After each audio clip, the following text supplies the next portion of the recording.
చట్టం అమలు. తల్లిదండ్రులను చూడకపోతే జైలుకే. తల్లిదండ్రుల యోగక్షేమాలు చూడటానికే ఈ చట్టం అంటూ కీలక చట్టం చేశారు. తల్లిదండ్రుల యోగక్షేమాలు చూడటానికి తెలంగాణ ఉద్యోగుల తల్లిదండ్రుల పోషణ, జవాబుదారీతనం, పర్యవేక్షణ చట్టం 2020 వర్తిస్తుంది. ఇలాంటి బిల్లు సభలో తీసుకురావడం దురదృష్టకరం. నేడు కన్నవారిని హింసించడం చూస్తున్నాం. వారు రేపు తన పిల్లలు చూస్తారా లేదా అని ఆలోచించాలి. ఒక మహిళ తనను కుమారుడు, కుమార్తె రోడ్డుపై వదిలేస్తే నేను చూసి ఆ ఆశ్రమంలో చేర్చా. అయితే ఆమె ప్రాణాలు వదిలే వరకు తన పిల్లలు వచ్చారా అంటూ కలవరించి ప్రాణాలు వదిలింది. తల్లిదండ్రుల ప్రేమ అంటే అలా ఉంటుందన్నమాట.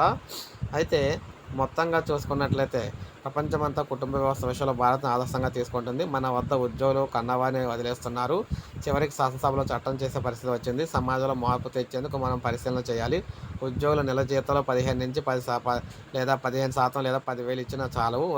వ్యాధులున్న వారికి ఆసుపత్రి ఖర్చులకు చాలవని చెప్పేసి అన్నారు. సో అందువల్ల ఎవరైతే తల్లిదండ్రులను పట్టించుకోరో వారందరికీ కూడా ఈ ఆదాయం అయితే వారు ఇవ్వాలని ఖచ్చితంగా, లేకపోతే శిక్షార్హులు అవుతారని చెప్పేసి చెప్పారనమాట. సో ఇది మనకు అప్డేట్. ఒక లైక్ చేయండి, సబ్స్క్రైబ్ చేసుకోండి ఛానల్.